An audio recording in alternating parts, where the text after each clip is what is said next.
So a couple things, some notes. First of all, I'm Corey from Netmake State Financial. Shane, to my virtual left or right, depending on which screen you're looking at. And this is going to be what, our fifth or sixth webinar on the PPP program. So for those that are new, I'll explain some ground rules. For those that are existing, sorry for the repeat. So first thing, I'm going to keep everyone on mute. Cameras can stay on or off at this point. I'll leave that up to you guys. Just for the reason of time's sake and the respect of other one's time, what we'll do is pause for questions in the chat. So the chat functionality in Zoom, I'm going to say hello there, can be used for questions. So we're going to be stopping for questions and answers throughout the session. We'll take periodic breaks. So you can ask your questions at any time through the chat, and then we will get to them when we do our breaks. So just a heads up with that. Also, if you miss something, you have to jump off early, or you missed something and you want us to go back, we will be releasing this video on our social media platforms, Facebook, Instagram, Twitter, and LinkedIn later tonight. So if you miss anything or you want to pass it on or rewatch it again, we will have it on all of our social media handles as well. So don't be worried about that. Like I said, in the chat now, hopefully you guys can see it, but Shane added a lot of documents in the chat, and I'll put it here. And I just chatted in as well. There's a lot of documents in the chat that Shane will be referring to. Again, no worries if you can't get to them or download them. We'll have them available on our website and through, again, the social media platforms later tonight. So I'll repeat all of this at the end as well, just as a reminder. But Shane, if you want to take it away. Thank you, Corey. All right, guys. So today's a little bit different than the last couple presentations that we did, and that it's more of a supplement to the last webinar. Oops. Hey, Shane, can you unmute yourself? Sorry, I just went through. That's it, guys. I said it all within that last 30 seconds, so I hope you got it. Sorry about that, guys. So this webinar is a little bit different today in regards to, it's kind of a companion to the 6.5 webinar. So what we're going to look to do is, once this is all over, we're going to email you guys out not only this webinar, but that 6.5 webinar as well. And those two are going to work in tandem together. If you guys remember from that webinar, that specific one that I did previously was very much a process of how to fill out the actual paper PPP application for the SBA. So there's that presentation that will go through that process. And then today's presentation is mostly revolving around submitting the actual forgiveness application on our portal, and then what documents you're gonna have to upload on there. One of the things that we're going to cover shortly as well is who's ready to apply, or who we're going to open up the portal to apply for as well. So that's what we're going to spend today focusing on. And as Corey alluded to, we'll have questions along the way. And then obviously if there's any questions after the fact, don't hesitate to reach out to us at the business lending email that most of you guys have access to. We'll have that at the end of the presentation as well. So let's get this started. We're gonna breeze through this probably a little bit quicker than some of the other presentations, only specifically because it's very process oriented and it's a lot of just screenshots. So before we get into that part though, just a quick update. Go back. For those of you guys who are newer to the credit union, one of the things that many of you probably didn't associate with credit unions is that we're a full shop business financial services institution. So I just wanted to kind of highlight really quickly, outside of PPP, guys, if you guys are in any sort of working capital need, if you're in any sort of other debt restructure, if you happen to have a separate business that you're looking to open up separately after this, right? You just had this bright idea through COVID that you want to, roll into a secondary business, right? We have lines of credits, we have term loans, all your normal commercial lending, commercial services type stuff, you can get at Nutmeg as well. On top of that, obviously, we also have all of the technology that you generally need to run your business through our website, right? So you're able to pay bills, deposit checks via our website. In the next month or two, I believe it's about 30 to 60 days, we're also going to be launching this really cool new self-service portal for commercial members. Basically, and I have a fun little screenshot that right here. Basically, if you guys have not done online banking with us previously for your business accounts, you're going to notice that once this is up and running, you're going to have the ability to do a lot more of your digital banking right within our website. So you'll have the abilities to basically send out ACH payments, request payments all through ACH services. If you guys know what Positive Pay is, basically it's a risk management tool that allows you to stop checks that you haven't approved from cashing against your account, or ACH, other type of risk management features like that. And basically, you're just going to notice a revamp of the overall digital banking experience. So if that is something you guys are interested in and you don't want to wait the 60 or so days for us to launch this, please feel free to reach out to the business services email as well. And we can actually onboard you to our pilot that we have going on right now too. So if that's something you're interested in, just reach out to us and we will get that set up for you guys. Okay. That's business lending at nutmegstatefcu.org, right? Yep. And then I will have that at the end of the presentation, that email address will be up there as well. Okay. I'm adding it to chat as well, just in case you guys need it. Thank you, sir. All right. Just a quick reminder for the SBA. So as of 8/8, we no longer are taking PPP loan applications for a new PPP loan, but the EIDL loan application is still open. So if you guys are in need of additional working capital, the SBA is still an option for that. It's just some very brief, keep thinking that if you click on things, it goes to the next screen. Forget that. Again, they'll offer up to $2 million at a fixed interest rate, essentially to help sustain the business in the next year or two as we kind of work through COVID. So if you guys are in need of that, you know, outside of looking to us for regular kind of commercial loans, those are options as well for you. So just remember that. And then last but not least, before we get into the presentation, if you guys do have any individuals that you know who have not applied for a PPP loan yet at this point, as I said, they cut that off on August 8th, but the Congress is in the middle of discussing a round 2 of subsequent PPP funding potentially. So stay tuned for that. Certainly listen to the news. You know, it sounds like if they do release another funding for PPP, it will be meant more for small businesses. Generally looking to sustain their operations in the next, 6 months or something along those lines. But just stay tuned. The Congress is working on something along those lines as well. Okay. So for the meat and potatoes today, we're going to go through the actual, like I said, the actual portal. We're going to go through all the screens within the portal itself. But I wanted to preface this today, and I'll end with this as well, that we're ready to take PPP forgiveness application for loans over $150,000, basically as of today.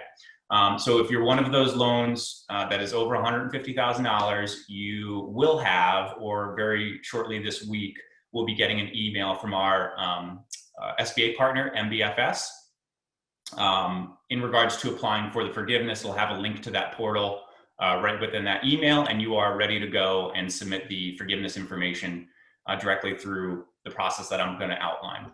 If you have a PPP loan that is under $150,000, we're going to ask you guys for now to hold off applying. And there's a reason that we're going to do that. Basically, the SBA, well, not the SBA, Congress right now is in the middle of debating whether or not there's going to be a blanket forgiveness provision released as a part of the PPP program. So basically, they're debating right now a threshold of $150,000 and less. So anybody that has a PPP loan less than that, they're essentially just going to have to fill out the online application that I'm going through today, and then they're going to have to sign and upload one attestation form, and then that's it. And then essentially they'll not review any documents. There's not that whole kind of cumbersome review process that you have to go through. So it's a very truncated process. Now, unfortunately, Congress didn't agree to that prior to them going on recess on 8/8. So we're stuck, unfortunately, waiting for them to come back in September and to finalize that. But everything that we're seeing, everything that we're hearing in regards to, where that's going to land, it sounds like $150,000 is the threshold that they're using so far, and that we do expect that to roll out at some point in September. So if you do have a PPP loan that is under $150,000, just sit tight. Again, there's no payment that's going to be due anytime in 2020 period. And then we'll get into in a second when you do have to submit that. But basically, there's no rush to have to submit the forgiveness part. If in the end, basically in September, it's going to be a very quick and easy forgiveness process for you if you're a part of that group. Okay, so we'll email more out to those individuals as we get closer to that, and as Congress ties up that $150,000 and less blanket forgiveness provision.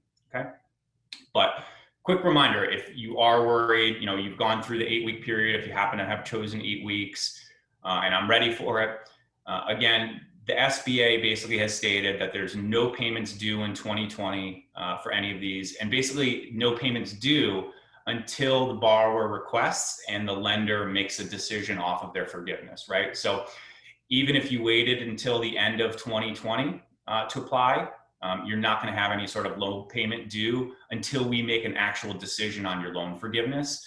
And then you're left over with a balance, right? So obviously, if your loan is completely forgiven, you're not going to have a payment that you ever have to make because it's completely forgiven. The loan's closed for you at that point.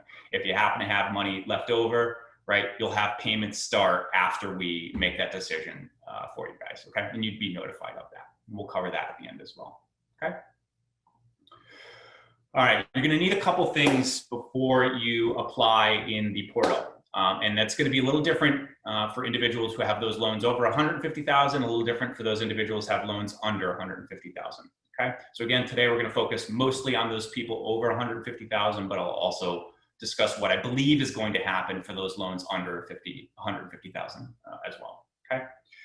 So right off the bat, what are you going to need? Well, first, you're obviously going to need that portal link. So if you're have a loan that's over 150,000, you should be getting that this week if you haven't gotten it already. If you have a loan under 150,000, you will likely get that at some point mid-September from us. Okay, so you're going to need that link because that's going to lead you back to the, or that's going to lead you to the site that you use. And then if you set up a username and password when you applied for the PPP loan, you're just going to use that same username and password to request forgiveness as well. Okay. You're going to want to make sure that you review the other presentation that I mentioned that was done on 6/5, okay? And again, we'll email that out. And the reason being that's going to walk you through step-by-step how to make sure that you have, if you need to fill out the form 3508, that forgiveness application form, that's going to walk you through how to fill out those applications, okay? So you're going to want to make sure that you go through that and that you have the completed 3508 or 3508 easy form. So you're going to see me refer to the 3508 and 3508 easy reform throughout this entire presentation. Just so you know, those are referring to the forgiveness application forms recently released by the SBA, okay? And then you're going to need, stop clicking on things. And then you're going to need some of the ownership information as well. And you're not necessarily going to need to have that information readily available, but you're going to need to know how to validate that. So if most of this information is going to be what you use to submit the application from an ownership standpoint when you applied back in April or May. So as long as you have those individuals' information, you should be in good shape there, okay? And then last but not least, housekeeping item, if you guys did not send in a wet signature version of your closing documents that have your physical ink signature on them, please make sure that you do that to this email address right down, to this regular PO box address on here. If you do not send that in, it will hold up your forgiveness. We need to have a wet copy of that closing documents on file for us to honor the forgiveness, okay? So if you have not sent that in, please make sure that you do that. All right, so if you are one of those individuals who has a loan over $150,000, these are the forms that you're generally going to have to supply to us. And they're gonna be very, very similar to what you compiled when you submitted the application as well. And this is basically the next 2 slides are taken directly from the presentation I did on 6/5, okay? So you're going to give us that same payroll information. Usually that's going to be in the form of 941s during that covered period. So if you have a 941 that's a part of Q2, that one, and then Q3, you'd give us both, right? If it's only a part of Q2, you'll need to give us Q2s. Your ADP paychecks payroll statement where you had an annualized report of that you gave us previously, you would give us that same payroll report, but breaking it down into the covered period dates. Okay, so whether or not that's the covered period or the alternative covered period, you just make sure that you provide those same payroll reports for that period that you used the PPP funds. Okay.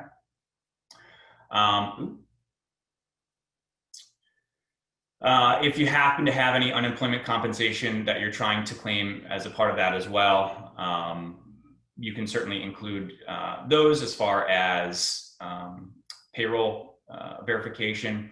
And then if you don't happen to have either of those payrolls, those 941s, canceled checks, statements, that type of stuff is also acceptable for the payroll specific verification, okay?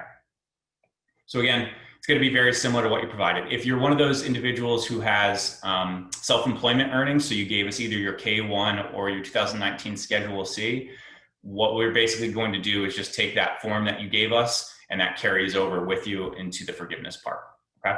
So you don't have to supply that again.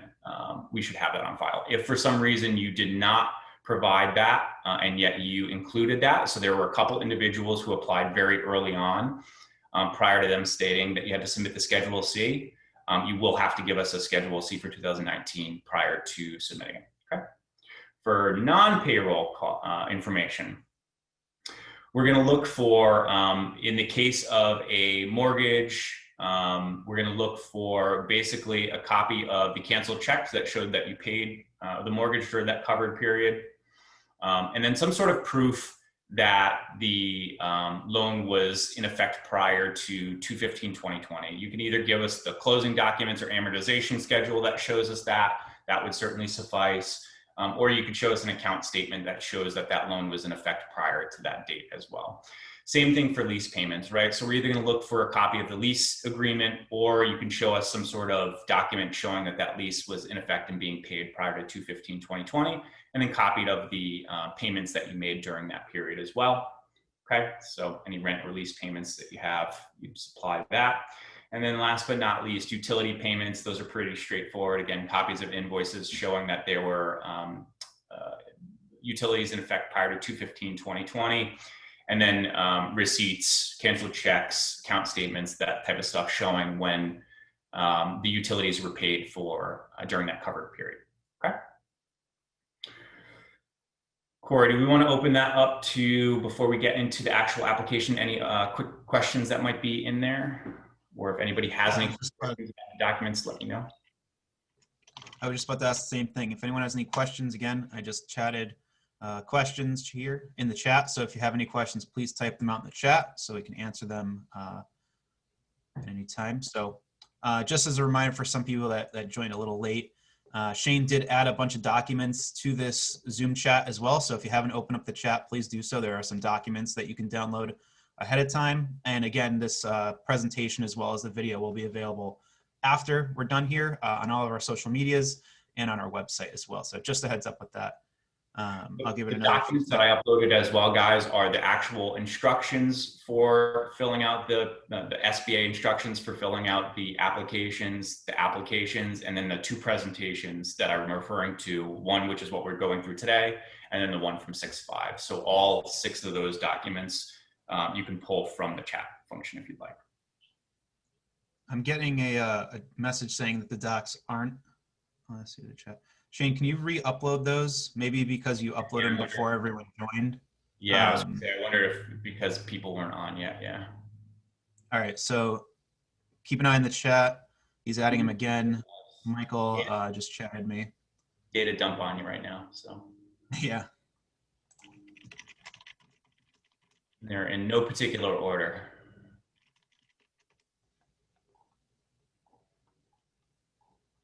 So they're getting added there now.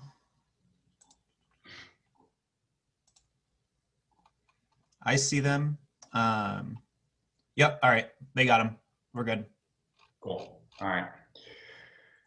I think it didn't look like there were any questions, so I think we're gonna keep charging forward. Work for you, Corey? Yeah, I'm just double checking before we move on. Yeah, I don't see any other questions in the chat. So, and if you guys do have them as we go along, like I said, we will pause and get to them too, so. Yep. All right, guys. So again, so those were the documents that if you have loans over 150,000, again, if you have loans under 150,000, it is very likely all you're going to have to do is follow the process that I'm about to outline right now. And there'll be a separate form that is not included with what I submitted today that I think you sign off and upload. And it should be for the most part, as simple as that from the sounds of it. So, all right. So you guys, as I mentioned, you're going to get an actual email with the link to the portal. Okay. So you're going to click on the email on there. And again, I don't have it up specifically so that people don't go to it without getting that request yet. But you're going to click on that link, log in again using the username and password that you created when you submitted the PPP loan initially. And you're going to get to this first page here, guys. Okay. This is the bottom left-hand side. This is where it says your SBA loan request. Okay. So it's going to very briefly give you some information in regards to if you're going to apply for the forgiveness, right? Please make sure you upload the documentation supporting your payroll, non-payroll costs, as well as the 3508 form. That's number 2 on there. And then it says go to dashboard. So you're going to see on there the green arrow, click on go to dashboard. And that'll bring you to this other dashboard landing page. This landing page is important for you guys later on in regards to, and I'll show you another screenshot later, but where it says additional documents, this is where you're going to upload the actual 3508 forgiveness form and then any other supporting documentation as well. So you'll get to this page once you fill out the actual application at the end of it, and I'll show you kind of how to do that, okay? But for now, you're gonna go to apply for a loan in the upper right-hand corner. Click on that, and you're gonna get to this new application portal. So again, I think I disclosed this when you guys were first applying for PPP loans back in April. As with most lenders, we're making do with the platform and portal that we have, right? So you're going to notice that there's other options in here for applying for other forms of credit. Please ignore all of those for now. The only thing that really matters to you guys, you'll notice my green arrow here, is this Paycheck Protection Forgiveness that you're going to click on. Okay, so you're going to make sure that you click on that, and then it's going to bring you into the actual forgiveness portal itself. Do not click on any of the other loans on here. Okay. All right, so you click on the apply button for the forgiveness application and your business will come up. If you've got multiple businesses, each one of the businesses that you applied for should also come up on here as well, and you're going to have to apply for them each individually. Okay. Once you do see that business, you're just going to very easily click apply with this business. Click, nice super quick, nice and easy. And it's going to bring you into the forgiveness application for that specific business. Okay. So once you're in here, it's relatively straightforward. So again, you're just taking the information that you've already completed on the paper 3508 or 35. It's really going to be 3508 if you have a loan that's over 150,000. If you have a loan that's under 150,000, you won't use the easy form because you wouldn't have a loan that's over that amount. So basically, it'll just be the 3508. Okay, so you're going to verify that the loan information looks correct in here, that the funding date looks correct as well. It should populate with whatever funding date that you had on your closing documents on here. Okay, did it again. And then hit next. The next page is going to be the ownership information. The ownership information is basically looking for anybody that you included as an owner when you submitted the request, or if there was not an owner, it is likely the person that submitted the request and signed off on the application. So in the case of a business that does not have ownership, right? So your nonprofit or something along those lines, the individual that signed the form application is likely going to have their information populate in here. And then what you do is you just put their ownership percentage as 0. Okay. Most of this should pre-populate though. So you shouldn't actually have to fill most of this out. It's mostly just checking the information to look see that it's correct. Okay. As you navigate into these pages, you're going to notice on the right hand, well, I guess start on the left-hand side. The left-hand side is the progress that you're making, right? So as you go through the actual application itself, it'll advance through those specific tabs. And then on the right-hand side, this is more of a dynamic kind of Q&A section, I guess. So this section will actually outline some of the important information that you need that pertains to whatever you're filling out on that page, right? So this doesn't necessarily have ownership information on here, but you'll see that this forgivable information will come up on the next page when you go into submitting that information, and it will change for other areas of the application as well, okay? So for this page though, all you're going to do is validate the ownership information is in here. If there's anything that's incomplete, fill it in.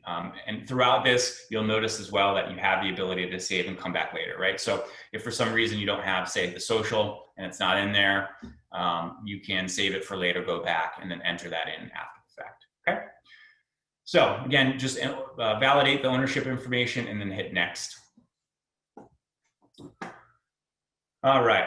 The next is making a decision as to when your covered period is. Okay, so you'll notice again, those the information to the right changed for you, so it explains what your covered period is and what your alternate covered period is. Again, your covered period generally is going to start on the day that your loan funded. If you are on a bi-weekly pay period, you also have the ability to kick out your next pay period to sync with your payroll cycle, which is what that alternative payroll covered period is right there.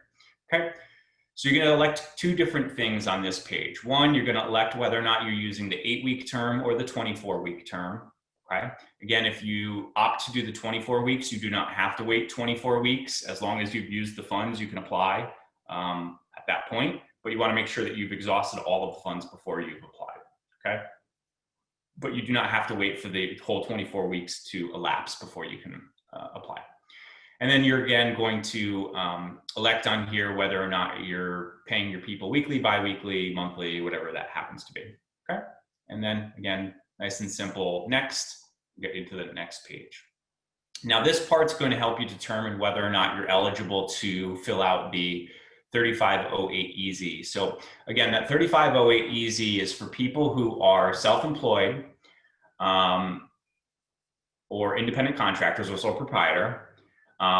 If you have employees that you did not reduce their wages, you have to basically attest to the fact that you did not reduce their wages more than 25% and that you didn't reduce the number of employees during that time, during your covered period as well. And that you did not, did I just say that? Did not reduce hourly wages by 25%, you know, bar did not reduce annual salaries by more than 25% during that covered period as compared to 2/15/2020 as well. Again, so as long as you have not reduced those, you essentially get to fill out a different application that has 3 whole lines omitted from it. So it's not a significant reduction in work in the end, but it's a little bit less information that you have to supply. Okay, so you're going to go through and you're going to click yes or no on these. If you are eligible to fill out the 3508 EZ, it will let you know that. If not, it will let you know that as well. Okay. But again, that 3508 EZ, dang it, I gotta stop trying to highlight things. That 3508 EZ will apply to you if you fall into these 3 bullets here, and it will outline those bullets on the right-hand side of the form as well. Okay. And click next, and then it's going to get you into the actual payroll cost information that you have to submit. So this is all specific to the eligible payroll costs on this page, okay? So again, it's going to carry over the information you entered on the previous page, when the loan started, when your covered period was, and then as long as you clicked on your pay periods correctly, it should bring you to what your payroll schedule is as well there. And then as you scroll down, you'll notice that it's going to have you enter a couple pieces of information on this page as well. Again, you're pulling this directly from that paper application that you filled out that has the cash compensation, owner's compensation, and then the number of employees on there. So you're going to notice on here, again, it's got payroll information on there. Oop, stop clicking on things. So tiny, I can't even read it right now. Sorry, guys. Health insurance, and then retirement plans. Okay, so top box is cash compensation. Second box is health insurance. If you are, if you paid that for your employees, right? Not if you paid self-employed health insurance or any of that. That doesn't count, unfortunately. This is only if you have employees and it's group benefits. So for health insurance, for retirement costs, okay?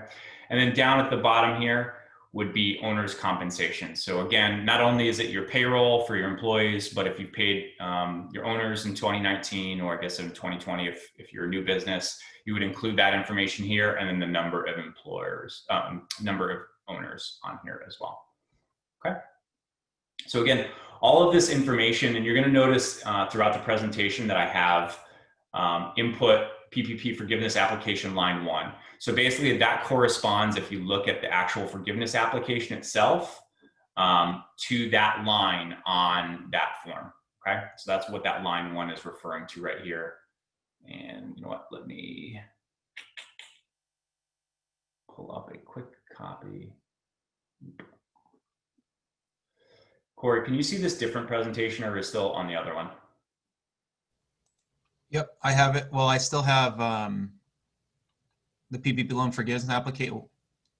Now it says forgiveness amount. Yeah, you see like our statement right now?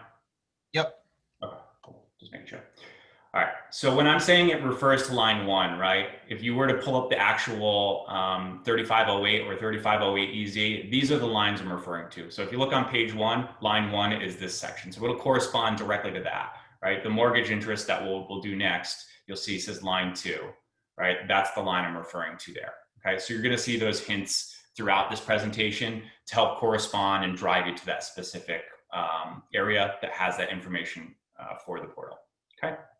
So again, this is all your cash compensation, health insurance, retirement accounts, state and local taxes are all going in this section here. So those are all payroll. Now we need to determine whether or not, again, your payroll is being deducted, or the forgiveness is being deducted for any changes that you made. So if you did not do the easy application, right, because you attested the fact that you did not make any of those changes, you're going to have to basically input on here whether or not your employees are all remain with you. Okay, so the employee information that it's looking for here is the employee information prior to the application, and then the employee information as of now.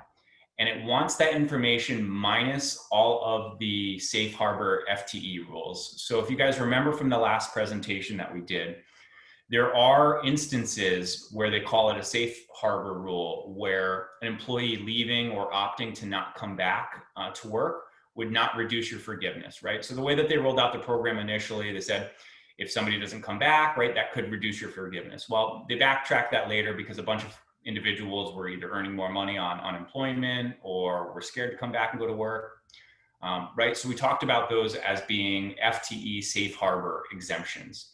So this section here, this head count, is looking for what your head count is minus those exemptions, right? So if you had 50 people employed prior to COVID,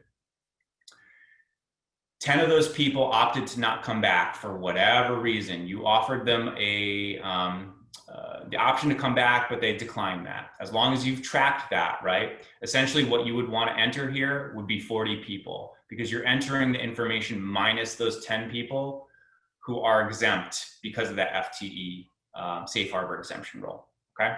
So again, this is minus those exemptions for you. What you want to make sure that you do is that this section from the loan application and then the section after are the same number. If they're not the same number, it's going to look like you reduced your head count, and then that's going to trigger some sort of review that indicates to us that you might not have all of your loan forgiven. So if you are anticipating your whole loan is forgiven, you should have the same number in in both these sections, okay?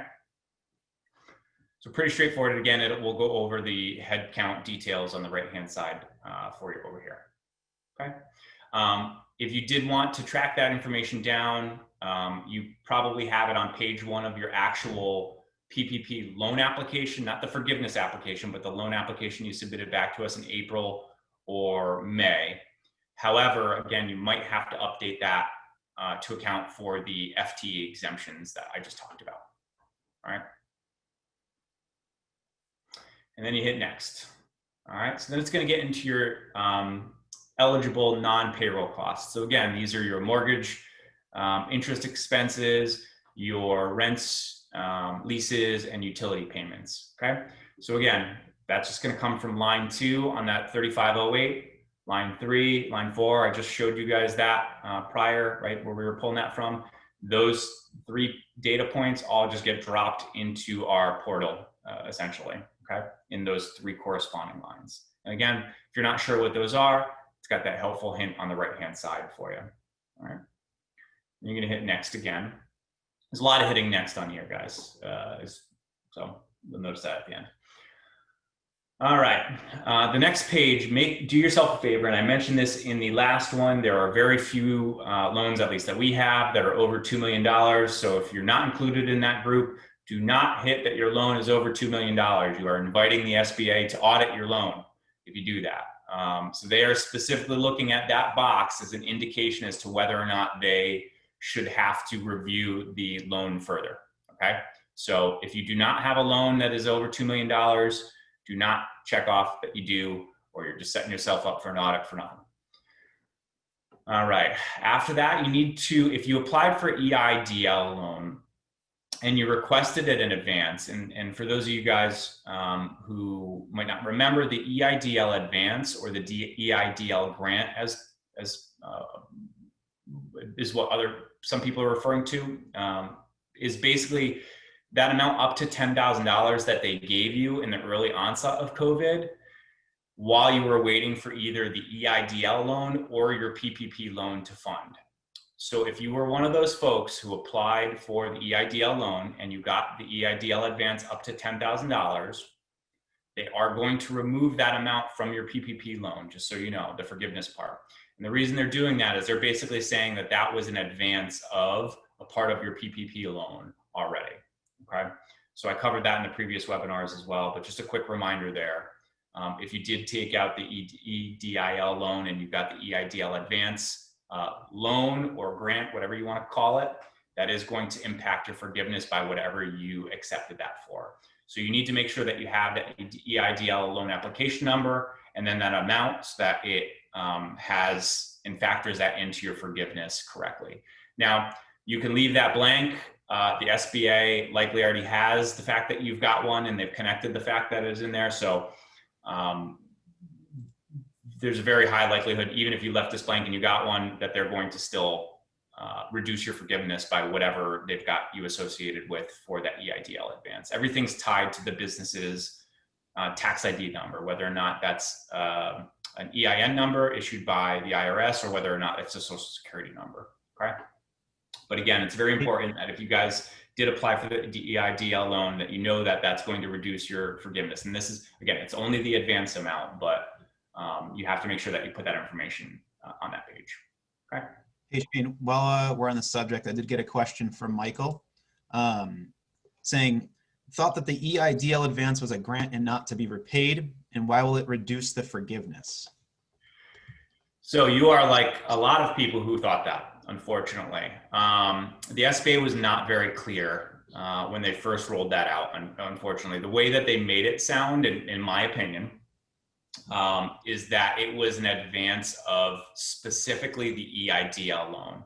But what they're basically did is they're saying that it's an advance of either the EIDL loan or your PPP loan, one or the other. If that is the case and you got the EIDL advance, again, it's specifically the EIDL advance or the grant that you're calling it, that will reduce your loan forgiveness throughout whatever that corresponding amount is. And they changed it for many of you.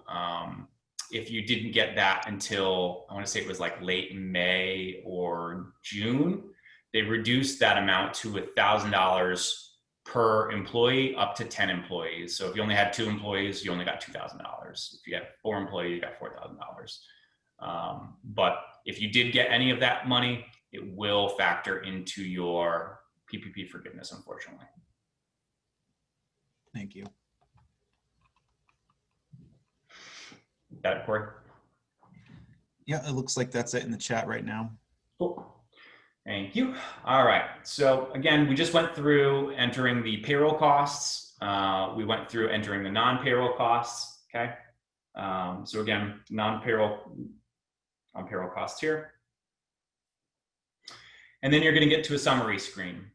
All right. So the summary screen is going to have, again, the information that you just entered on there, and then I'm missing a slide in here.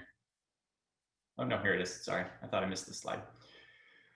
So it has that information in there, and that's where the lines for 1, 2, 3, 4, and then it totals it for you. So it's basically going to tell you that you get full forgiveness in here before you submit it to us, or if for some reason you don't, it will outline that here. And if for some reason you think you should be, you can go back and take a look at what might be affecting that in the end. And obviously, if you're not really sure, reach out to us and we'd be happy to help get clarification in that aspect for you. Okay. So really, it's just a summary here, and you're going to hit next as long as everything looks good.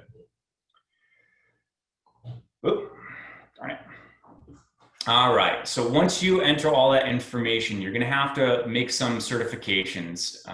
Basically, these are very similar to what you have certification standpoint on the actual PPP paper application you're going to fill out. And the reason that you're gonna notice a lot of this is redundant is what I think is going to happen is if you have a loan that's under $150,000, you're actually probably not going to even have to supply the actual PPP form. Again, we'll let you know. It sounds like there'll be a separate form that they're going to have you basically supply us, attesting to the fact that you used all of the funds appropriately. And you're probably just going to have to make these certifications all within this portal and not have to fill out that separate paper application. But for those individuals who have loans over 150,000, or if that happens to not be the case, just so you know what you're doing is basically certifying that information in here again. Or if you are filling out the 3508EZ form, you're basically recertifying the fact that you're eligible to fill out that form as opposed to the whole 3508 form instead.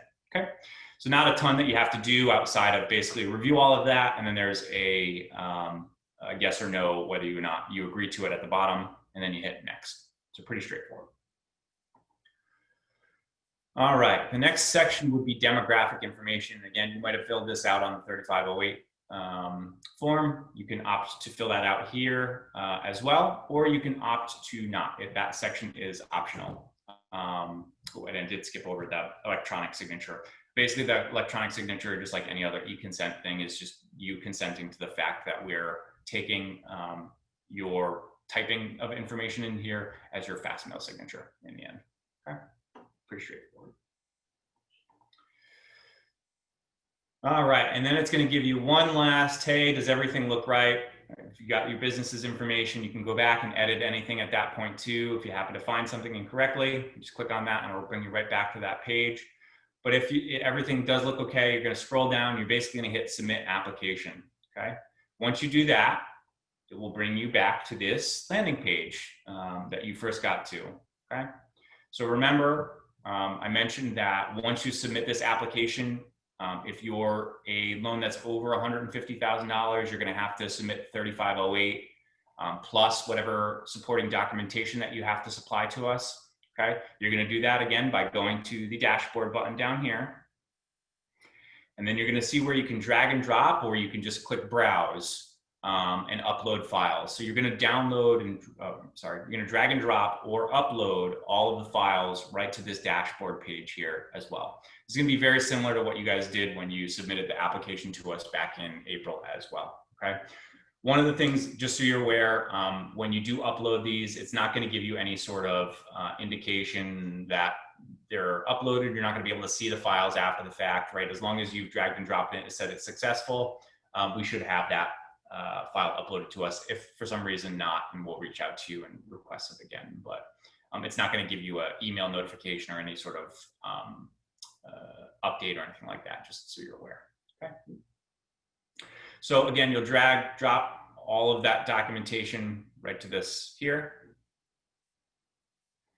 And that's it from the online portal standpoint. So what's going to happen next? All right. So you've filled out the application on the portal. You've supplied the 3508 document or the 3508EZ form and any other supporting documentation, whether or not that's supporting payroll documentation, mortgage stuff, or if you're that loan that's less than $150,000 in September, just that form that I was talking about. Okay.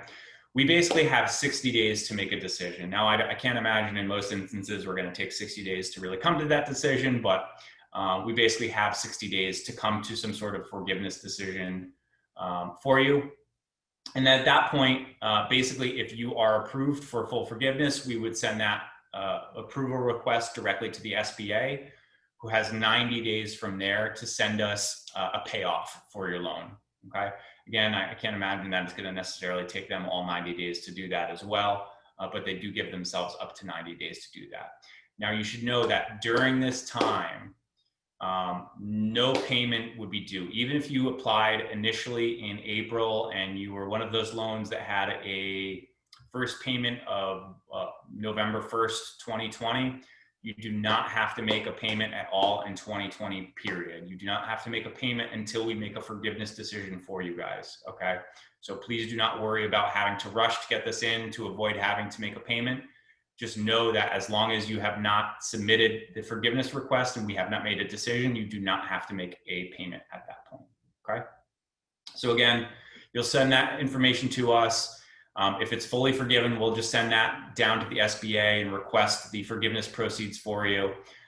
If the entire amount is not forgiven, we'll notify you of that amount. You at that point have an option to go back to us and say, hey, listen, I want to supply additional documentation to prove the fact that I spent money in a way that you said didn't qualify, whatever it happens to be. And then we could look at the forgiveness again at that point. So it's not a one and done thing. Now, if we send it to the SBA and the SBA remits us money, that's a different story. But we would notify you prior to that point, right? So you're going to know that you have a remaining balance that you're going to have to potentially pay us back and have the opportunity to get back to us and request us to look at it again after you supply whatever clarifying information that you needed to supply at that point, okay? Now, say you've done that, you've still got a balance because say you took out an EIDL advance and they're gonna deduct that amount, or you opted to not bring people back and it was your choice, whatever it happens to be, and you've got a balance left over, okay? So we would notify you of what that is. You would end up agreeing to that in the end. We'll get the remittance from the SBA to pay off whatever part is forgiven. And then we would notify you at that point as to when your new payment starts to pay off your loan in full. Now, remember, if you applied prior to 6/5/2020, your loan was a 2-year term. If you applied after 6/5/2020, your loan is a 5-year term, okay? So basically at that point, if you have a balance that's due, your loan is just going to be termed out into whatever that repayment into the 2-year or 5-year term is for you. Now, if you're in the case where you're in that 24 or that 2-year term, and for some reason that loan payment is not feasible for you, reach out to us at that point because we do have the ability to extend it out to that 5-year term for you. It doesn't happen automatically, but if for some reason your payment's too high and it's just not sustainable for you, and you know, from a business operating standpoint, you just can't sustain that high of a payment for 2 years, reach out to us and we will take a look at that for you and likely allow you to pay it over that 5-year period instead, okay? But again, basically there's going to be, don't expect to submit your forgiveness application to have a decision made within a week timeframe or to get notified of that, right? So the credit union needs to make their decision first. If for some reason that your loan is forgiven in full, or we're saying it's forgiven in full, we have to then send that to the SBA. The SBA still has that 90-day period to technically pull your loan file and review it if they choose to. Or again, they could just make a decision, send that to us, and then we'll move the file along. But you do not have to rush to request forgiveness in 2020. Basically, nobody's required to submit your loan forgiveness request prior to 12/31/2020. So you have until the end of the year to even start this process, okay? And it's in all likelihood, you're probably gonna get even after that. They probably have to work on that, but as of right now, 12/31/2020 would be the cutoff period for submitting the forgiveness request. That doesn't mean it has to get decisioned by 12/31. You just have to submit it prior to 12/31/2020 at this point, okay? Shane, while we're on the topic, I did get a question from Michael. So loans less than 150,000, Don't apply until September was the question, and the date, and will we send out communication via email? Yes. So basically, we're going to wait for Congress to finalize the actual provision that will allow you guys to essentially apply for it and receive it in a far more truncated fashion. I'm saying that's mid-September is my guess. Don't hold me to that, unfortunately. It could be very quick. It sounds like even now, while they're not, on the Hill debating this back and forth, it sounds like there's still conversations that are happening behind the scenes now. So I don't anticipate this taking long to happen. But once it does, we will notify you. So if you do have a loan that's under $150,000, essentially you're going to get that same email that the people that had loans over $150,000 got now, but just later on in September. And that will be the invitation at that point for you to apply. And it will also have the instructions for any changes at that point that take place, right? So if in the end you only have to submit that form attesting to how you use the form, we'll send that information out to you guys as well, so it's very clear. And then what we'll likely do is also have an updated PPP presentation similar to today that focuses specifically on the process for you guys and just going through that again.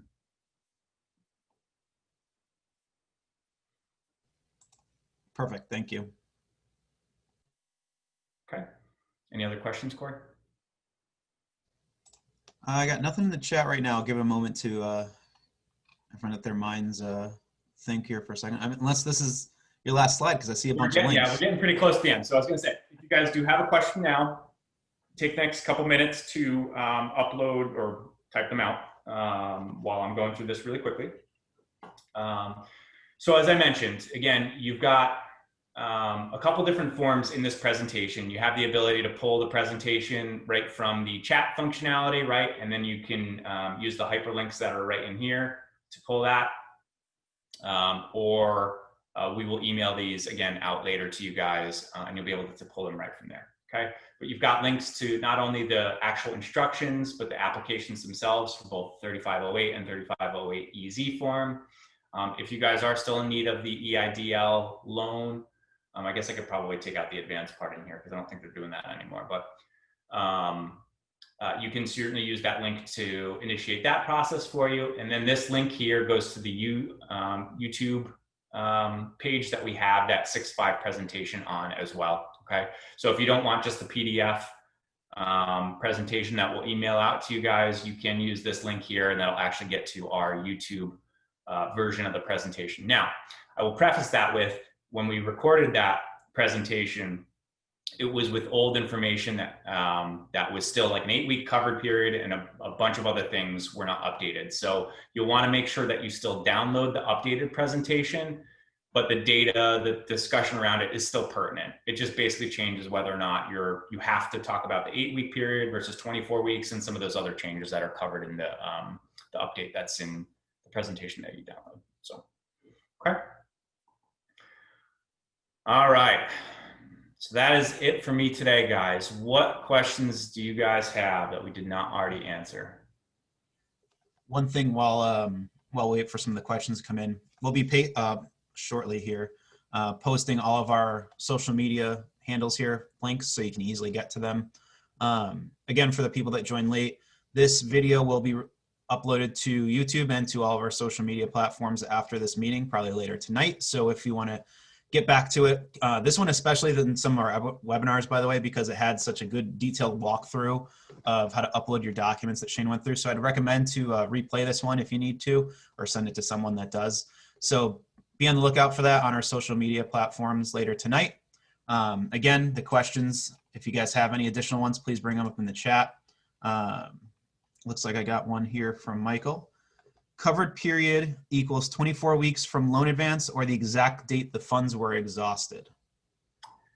That would depend on what your payroll periods are, right? So if you're in a biweekly payroll schedule, you have the ability to move. You can choose obviously 8 or 24 weeks, but you have the ability to move that start date to whatever the next start date of your payroll is. So to give you an example, say you ended up getting the loan, the PPP loan on for I don't know, 4/19/2020. That would technically be the start date of your covered period.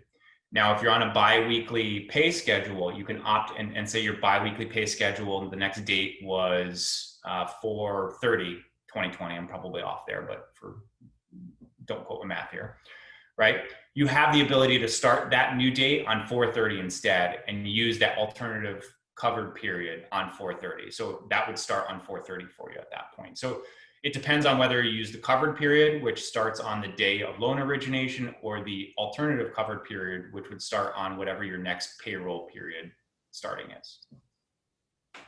And just to clarify, Michael put in, he does have a start date for weekly payroll and the covered periods. If that.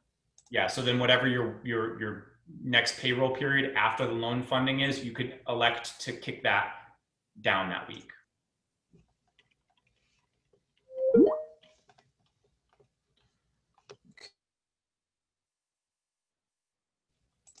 Any other questions while we have some time? Oh, end date, same question, follow up from Michael. End date for the exhausted funds or end of 24 weeks?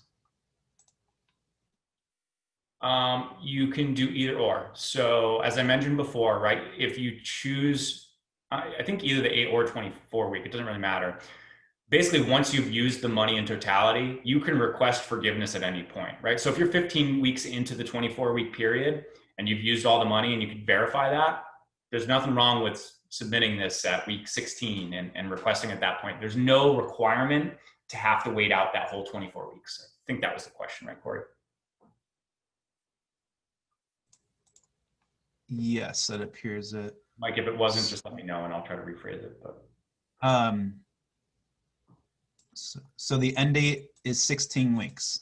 Yeah, he's just following up there. Sorry, it's in a private chat to me. All right, so it looks like that's good. I'm gonna try to get you guys. I guess maybe Corey, is his question, what end date do you put in like the application? If that's the case, I would say in the actual hard application, just put whatever 24 weeks is outside of that date, right? You might be submitting it prior to that date in the end, but it's going to give you what that 24-week period is for you on paper.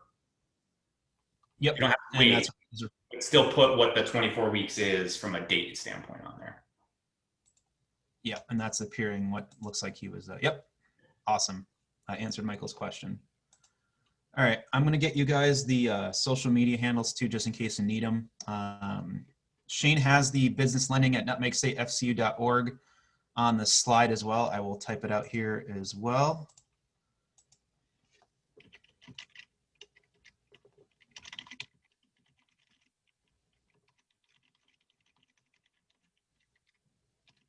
That.